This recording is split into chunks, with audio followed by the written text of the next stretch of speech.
Assalamualaikum warahmatullahi wabarakatuh. Bismillahirrahmanirrahim. Mustafa Sayyidina wa nabiyina Muhammad sallallahu alaihi wasallam wa jami'i ikhwani dalam ya Allah sallallahu alaihi wasallam min tabi'in wal ulama al-amil musannifin al-mukhlisin wa ala jami'il malaikati al-mukarramin khususan hadrat Syekh Sultan Auliya Abdul Jalali radhiyallahu anhu.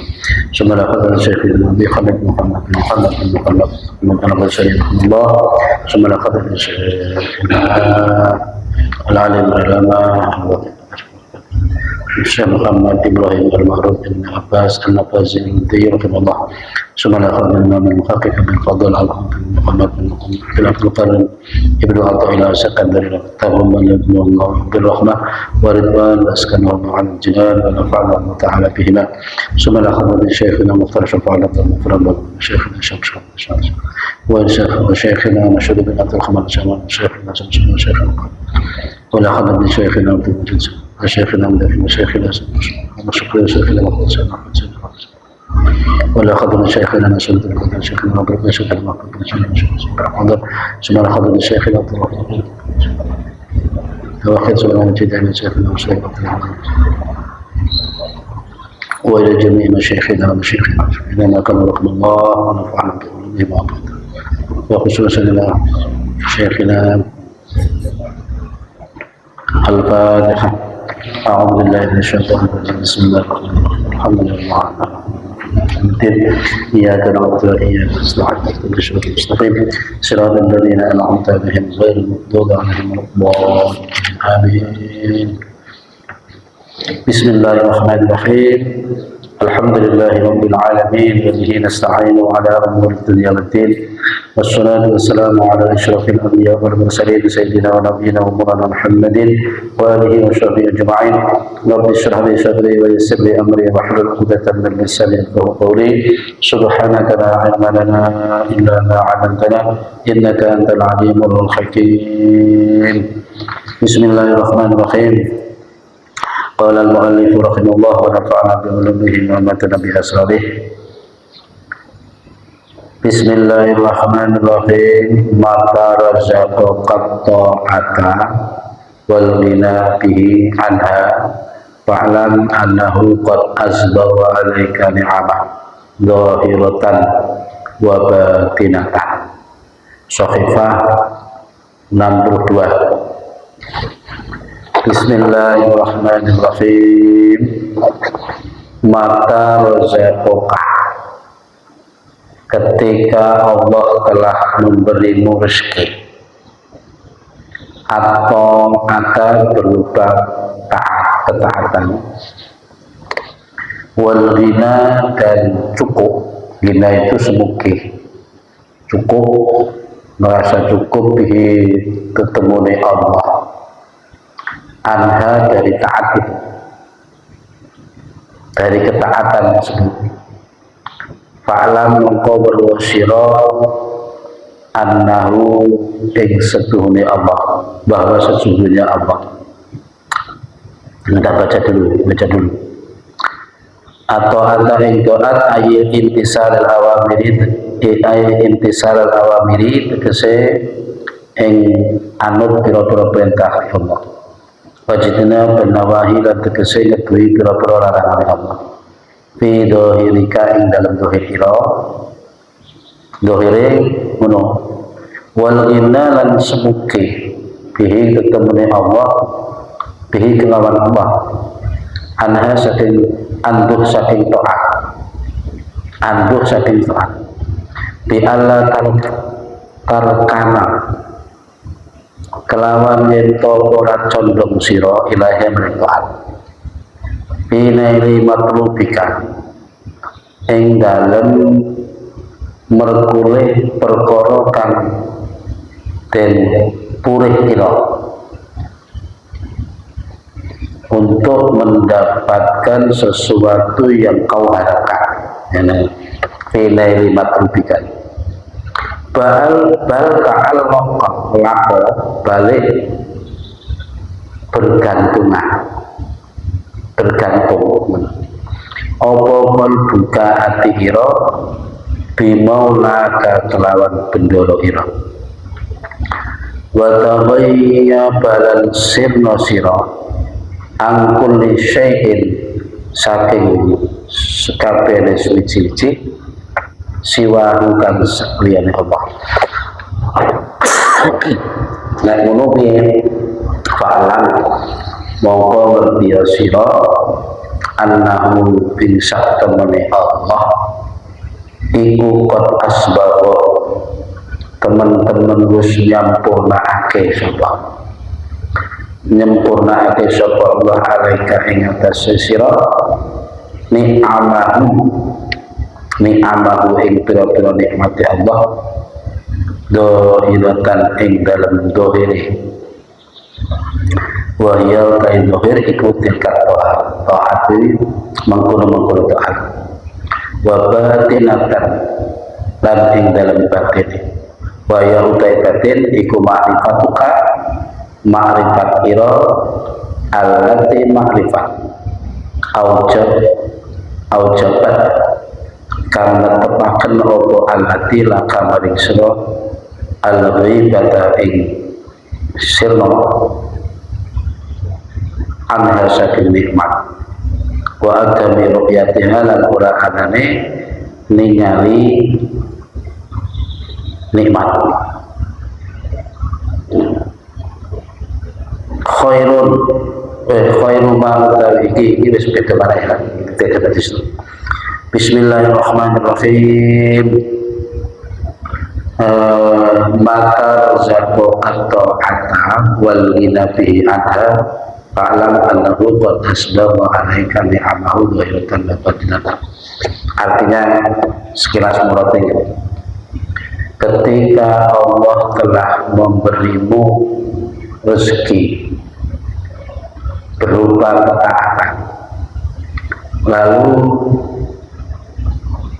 untuk merasa cukup, merasa sugih terhadap taat, maksudnya nggak butuh taat itu, butuhnya Gusti Allah.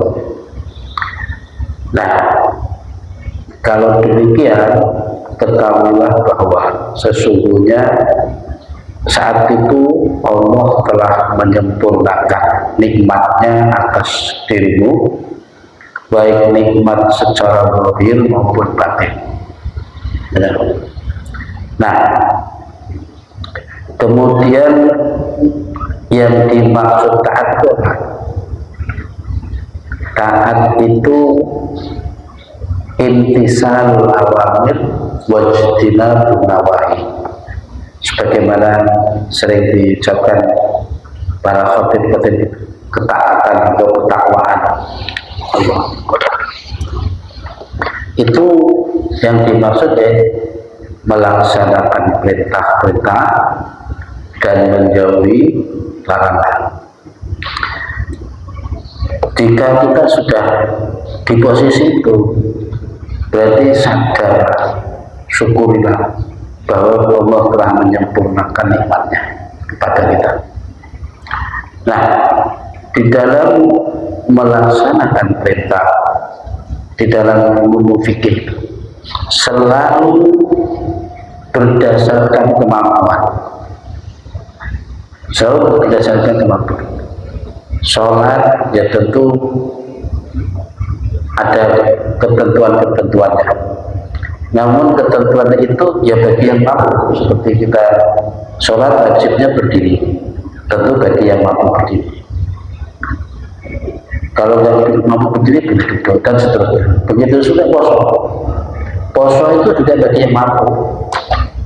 Bagi yang tidak mampu ada solusinya, ya, ada bayar fidyah dan seterusnya.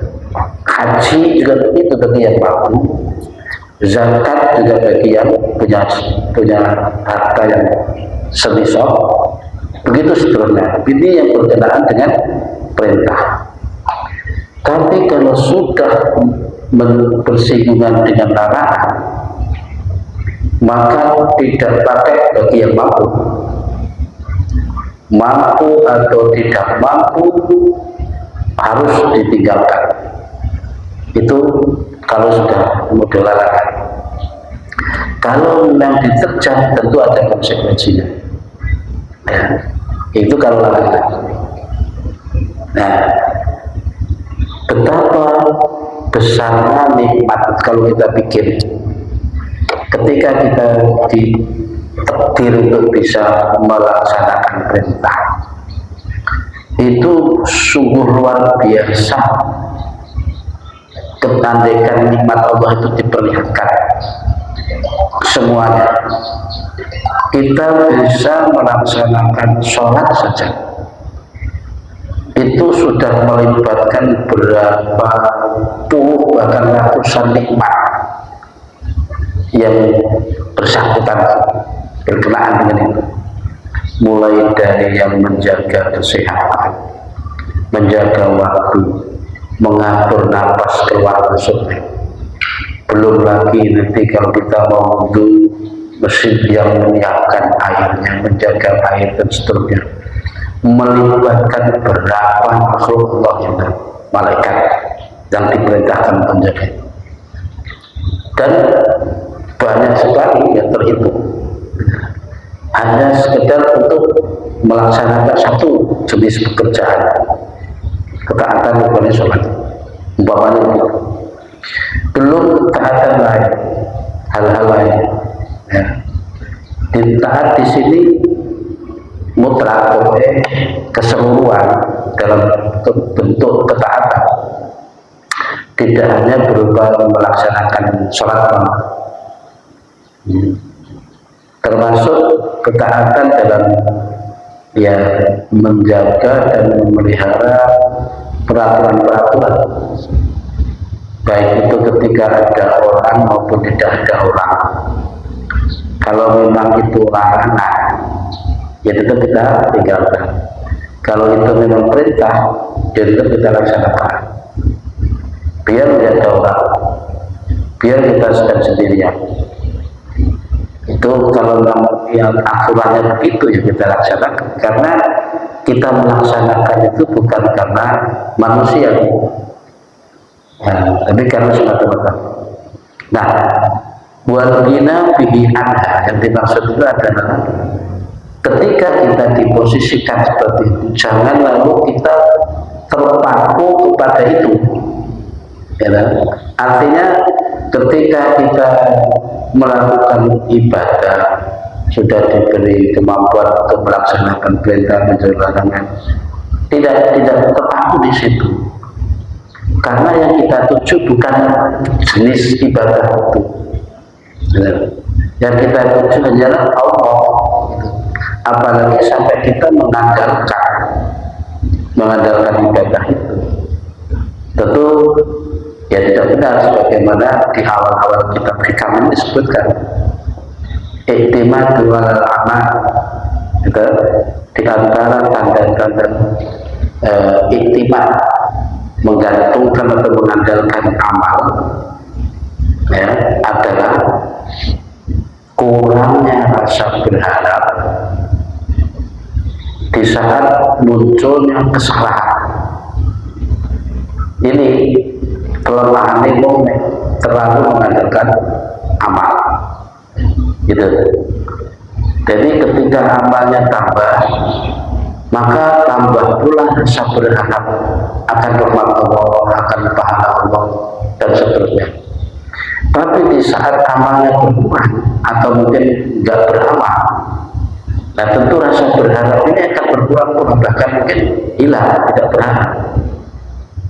Ini salah satu tanda bila orang terlalu mengandalkan amal ketaatan tadi. Terus yang diperintahkan itu, ya, yang dimaksud tensi harapmu tetap sebagaimana tensi rasa takutmu juga seimbang.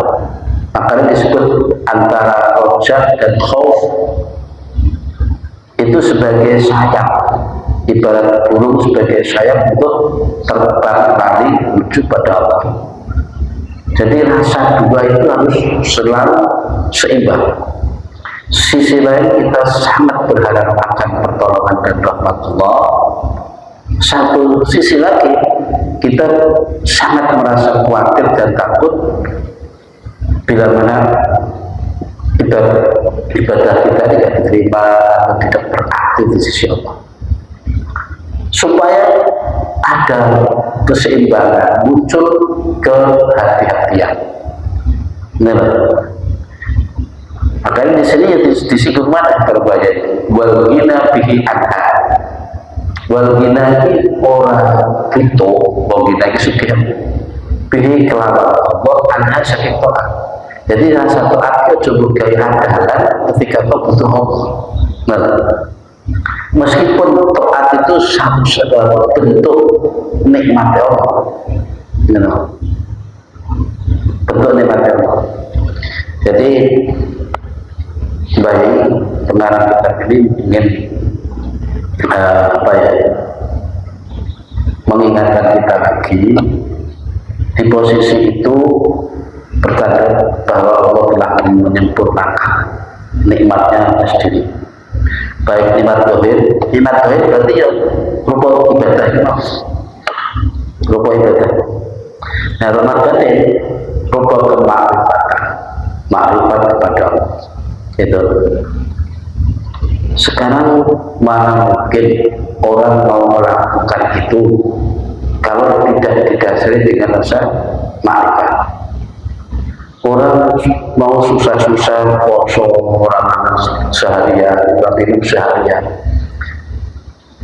untuk apa itu?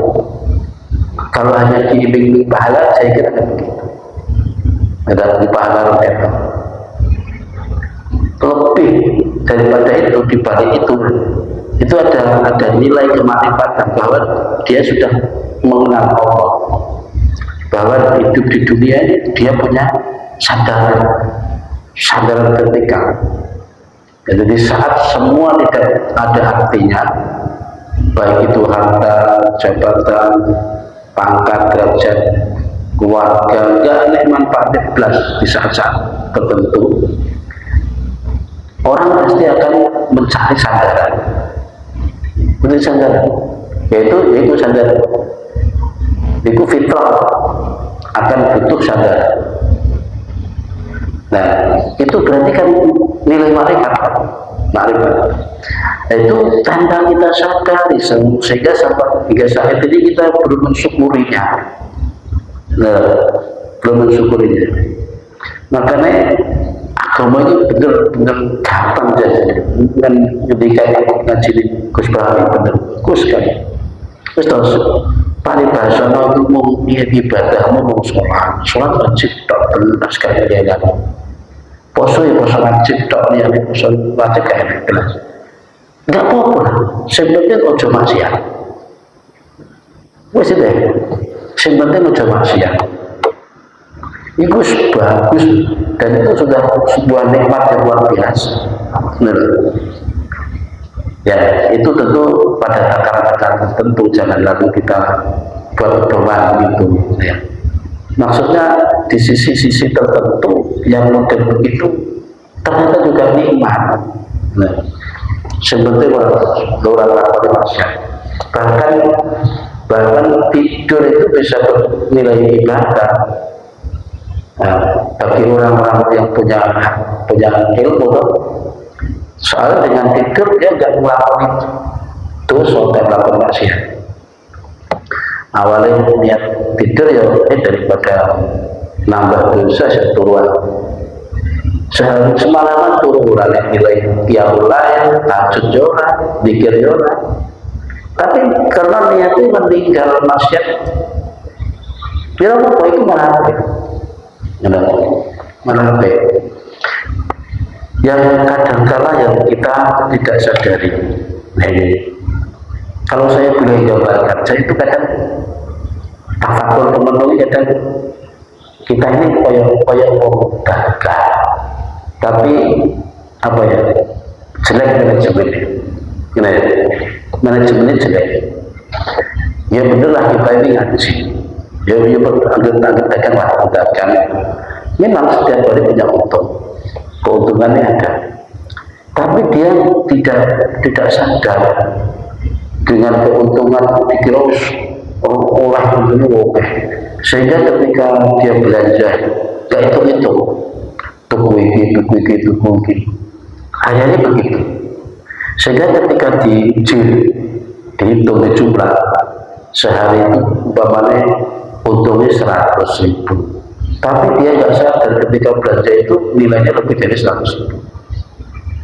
Tanpa disadari, ini terjadi setiap hari, sehingga ketika akhir tahun dia jumlah dagangannya di keuntungan orang teh, dia nggak sadar buku ini dibayar duit, buku ini dibayar duit, nggak sadar. Begitu juga kita ngaji, seakan-akan kita sudah punya untung banyak ngaji saja, tapi kok ngobrolnya rasanya rojak, rasa-rasa rojak, nggak tepat pada diri. Ya, padahal itu manajemennya juga. Nah, kembali kepada tadi, daripada begitu kan orang turun kan. Ada nih. Nah, intinya yang belum ya kita perlu memanes masya Allah jagung tapi juga sampai minta datang merasa ribu atau eleng-eleng liane apa gibah. Silakan, karena mungkin dari tidak sedikit ketika dari hasil penik ngobrol ternyata juga muncul ide-ide baik, gagasan-gagasan yang bisa ditindaklanjuti yang untuk kemaslahatan umat, untuk kemaslahatan diri kita, ya nggak jarang itu terjadi.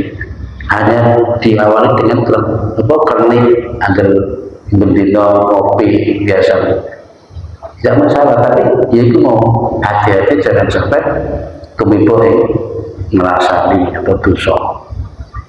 Gini. Bismillahirrahmanirrahim. Jadi orang kadang menyatakan awal din ma'rifatullah, lalu demikian istilah-istilah yang sangat populer dalam dunia tasawufan. Dan awal din ma'rifatullah, agama itu pertama kali itu agama adalah mengenal Allah. Nah, jadi berarti yang lain kan berdoa dan seterusnya, kayak syahadat dan seterusnya. Nah, yang penting ma'rifat Allah. Cuma begini katanya, di zaman sesudah semrawut dan terbilang akhir, ilmu-ilmu dari kemarifatan itu terbuka lebar.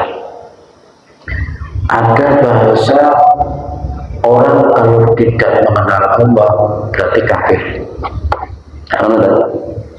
Orang mengenal Allah berarti kafir. Celakanya orang-orang yang sudah merasa di posisi makrifat ini menganggap orang yang di bawahnya kafir. Kafir. Ini kan tentu salah. Bahkan di dalam saya pernah menemukan kitabnya, saya punya, tidak saya sebutkan. Nah, itu kitab-kitab rahasia ini. Barang siapa yang merasa makrifat, maka itu adalah orang yang paling tidak makrifat. Gitu. Merasa saja, itu berarti dia benar-benar tidak makrifat. Karena la ya'rifullah illallah, tidak ada yang mengenal Allah kecuali Allah itu sendiri. Kalau manusia diperkenalkan, itu kan diperkenalkan, bukan dia kenal. Nah, kalau dia merasa kenal, kan salah. Maksudnya begini, orang yang anggap saja di posisi syariat, itu kan tetap sudah ada nilai makrifatnya, karena dia sebut syahadat. Tidak bisa serta-merta disebut kafir karena tidak mengenal Tuhan, mengenal Allah. Pengenalan orang yang pengenalan tentang Allah bagi orang yang di posisi makrifat, di posisi syariat, dengan pengenalan tentang Allah bagi orang yang sudah di maqam makrifat, itu kan beda. Itu beda. Begitu saja dari makrifat kemudian dari syariat ke thariqah, ke hakikat. Ya tentu kan itu sebagai proses. Bukan terus selalu disebut kamu masih kafir, kamu di tarekat nanti disebut kamu masih kafir kan. Ya tentu nggak boleh begitu, nggak boleh begitu. Jadi bahasa syahadat saja kalau kita uraikan saja kalimatnya kan asyhadu alla ilaha illallah. Asyhadu itu saya bersaksi. Yang kamu saksikan apa?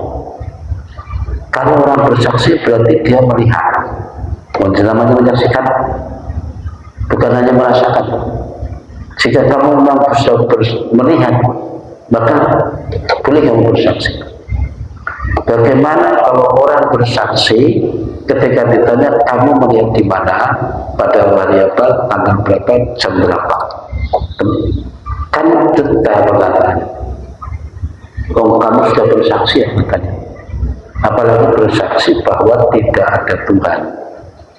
Nah, terus muli bersaksi itu kamu menyaksikan di mana, di saat apa, jam berapa. Nah, itu syahadat itu kalimatnya sudah begitu. Makanya saya sering sampaikan kalimat la ilaha illallah Muhammadur Rasulullah, belum ada asyhadun aja, tidak ada syahadat. Itu kalau diterima dari artinya itu kalam kabar, kalam khobar, kalam iklan, pemberitahuan. Dan bahwa tulisan itu bahwa dipapan di kita jumpai di mana-mana. Itu kan sekedar pemberitahuan, tidak ada Tuhan selain Allah, Muhammad Rasulullah kan. Nah, untuk muncul kalimat asyhadu kan kita buktikan. Lalu kita buktikan toh, benarkah tidak ada Tuhan selain Allah? Benarkah Muhammad Rasulullah? Perlu bukti. Setelah kita benar-benar membuktikan, merasakan, baru kita muncul sebuah pernyataan asyhadu kan ngono mesti ini. Kita baru menyatakan diri sebagai bersyahadat, saya bersaksi betul. Mesti ngono. Cuma selama ini kita dapat kalimat itu kan ya ikut-ikutan, mendengar dari guru pun masih guru-guru sebatas masih di kelas-kelas ibtidaiyah, bukan buat kita nyalakai guru nih ya. Maksudnya belum diterangkan secara detail seperti itu. Nah, perlu kita jelajahi terus sampai ke dalam. Sering saya sampaikan contoh sebagaimana kita melihat iklan warung pecel nasi bakso petir apa gitu ya, bakso tulang, itu hanya iklan, pemberitahuan saja kan, iklan saja. Bagaimana kita ingin cara membuktikan, ya masuk kita buktikan betul bagaimana di situ ada bakso yang iklan katanya kok nikmat rasa dan seterusnya. Buktikan, lalu rasakan, baru keluar warung menyatakan diri. Benar luar biasa. Itu pernyataan namanya. Kalimat la ilaha illallah. Begitu muncul, begitu sudah dirasakan, ditemukan, baru keluar pernyataan asyhadu. Kan mesti ngono mesti begitu. Cuma selama ini kita kan tidak berusaha begitu. Ini bicara tentang kemarifatan tadi. Jadi selama ini pengenalan diri kepada Allah itu sudah ada. Itu sebuah nikmat Allah dalam bentuk batin, nikmat batin yang mungkin selama ini belum kita sadari sehingga tidak kita syukuri. Itu nikmat batin. Di mana nikmat batin itu aujabat laka anbi ba'anha wa atamaruyatiha. Nah, jadi yang menyebabkan menetapkan dirimu kepada goib dari nikmat wa atamaruyatiha. sehingga tidak mampu memandang dan melihat nikmat itu yang dimaksud. Makanya bersyukurlah, ternyata selama ini Allah telah menyempurnakan nikmat dohir insyaallah Allah kata kita nikmat dohir, nikmat batin yo nilai kemanfaatan tadi benar ya, kemanfaatan itu.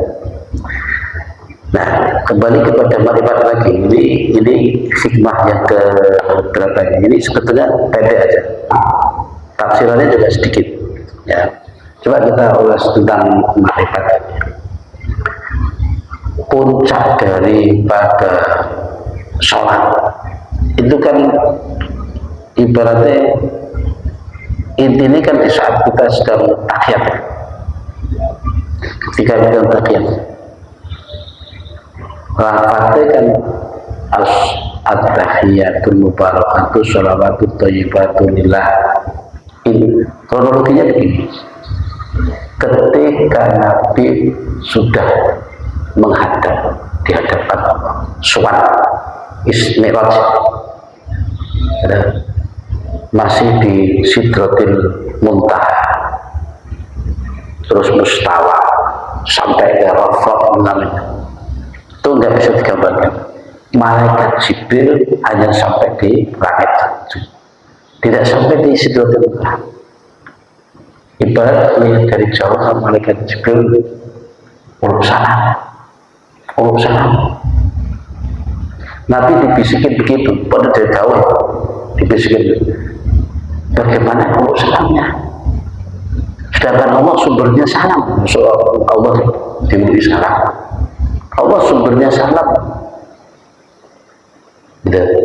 Akhirnya entah dengan kaifiah kayak apa Allah memberi pelajaran kepada Nabi, muncul itu kalimat at-tahiyatul mubarakatus sholawatut thayyibatu lillah. Jadi kronologinya begitu.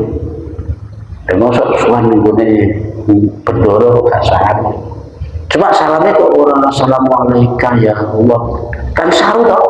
Allah sih memberi salam berarti kayak salam saru, dan tentu juga benar.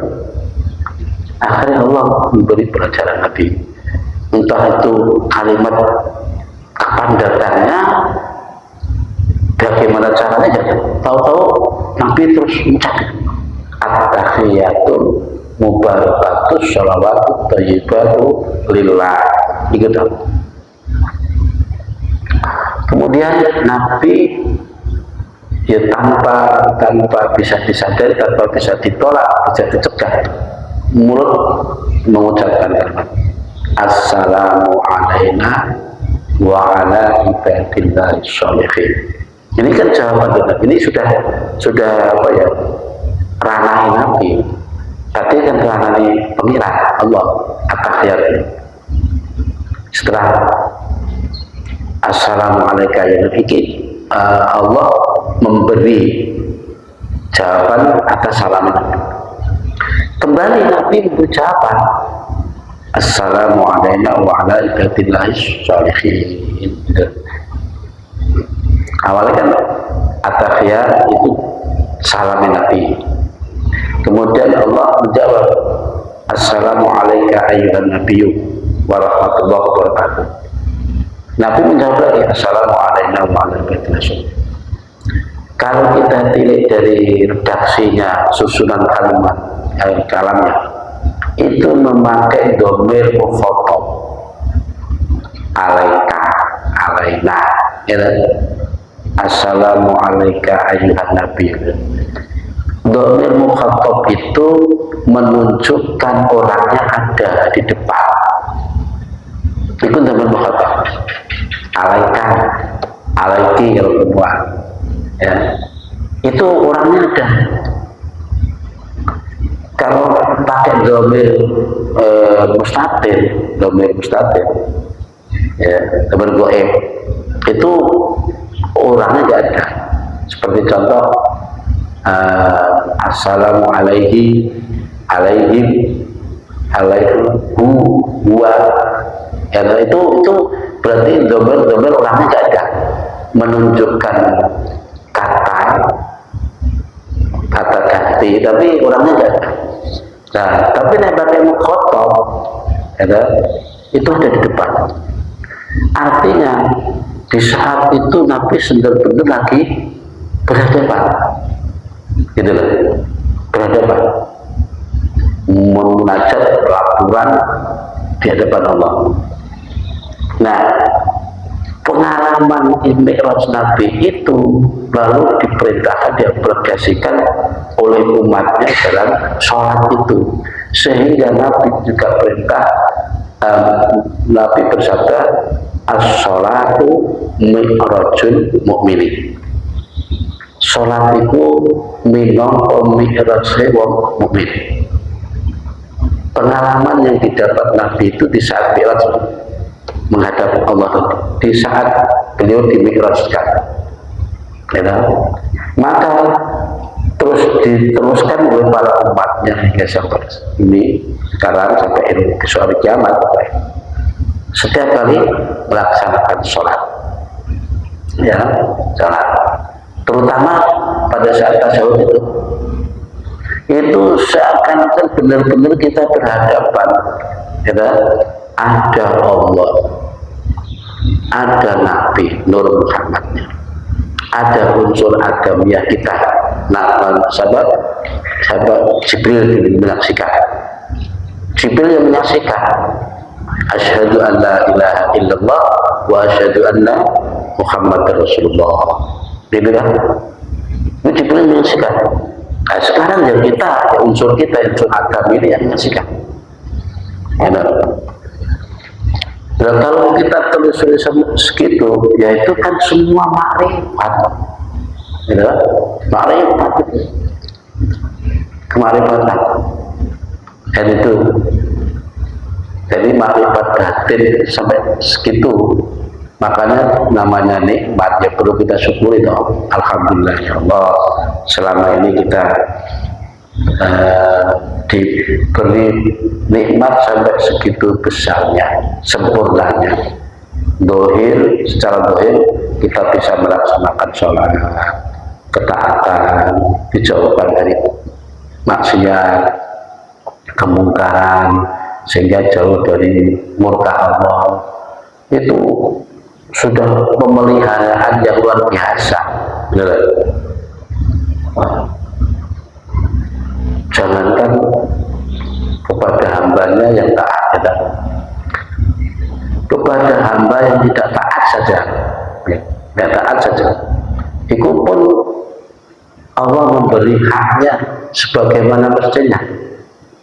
Tanpa itu uang sing genah-genah pekerjaannya hari-hari maksiat, juga nggak pernah sholat, nggak pernah taat.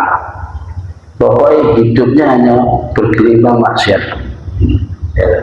Pagi sudah durhaka, siang durhaka maksiat, malam maksiat terus. Entah di sisi lain Allah tetap kasih jatah rezekinya, jatah kesehatannya. Turu ya digugah, ditangani dalam keadaan sehat pula. Kalau diperlihatkan berapa malaikat yang terlibat dalam Jokowi, diperintah Allah untuk Joko napasi, Joko turune, kon nangene, kon bangunkan, orang harus disiapin banyune. Berapa banyak yang terlibat di situ. Itu terhadap orang yang nggak taat saja begitu. Apalagi kepada yang taat, ya. Nah, di situ saya kira Yahya ini ingin mengajak kita membawa kepada alam syukur, betapa tinggi dan sempurnanya nikmat yang diberikan Allah kepada kita selama ini. Bismillahirrahmanirrahim. Fa'idha rozaqo, ini saya bacakan yang di bawah di dalam tafsirannya. Bismillahirrahmanirrahim. Al-matlubu minal abdi syai'ani bahwa yang dituntut dari seorang hamba itu ada dua macam. Yang pertama iqamatul amri fid dhahir, yaitu menjalankan perintah secara zahirnya. Nomor dua wa ta'alluqu fil batin, billahi fil batin, hanya bergantung diri kepada Allah di batinnya. Gitu. Ini tuntutan Allah hanya dua itu. Secara zahir melaksanakan perintah, secara batin hanya bergantung diri kepada Allah. Ya kan? Batin ini, meskipun itu kita melaksanakan perintah, tapi batin tetap terserah diri kepada Allah. Jangan justru terpaku nih jenis ibadah atau ketaatan. Gitu. Nah, terus yang dimaksud berta'alluq kepada Allah dengan di batin itu gimana? Wa huwa al-istighna'u bihi an ghairihi, merasa cukup dengan Allah daripada yang lainnya.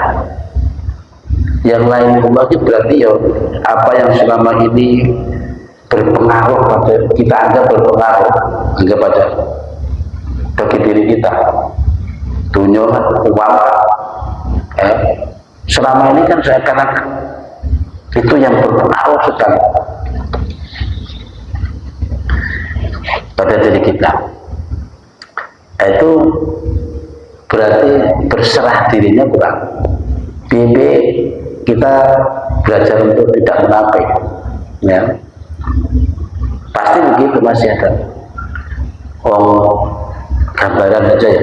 Andaikan kita pergi ke Samarinda saja, antara dompet kantil kalau dompet tipis, itu yang batin beda.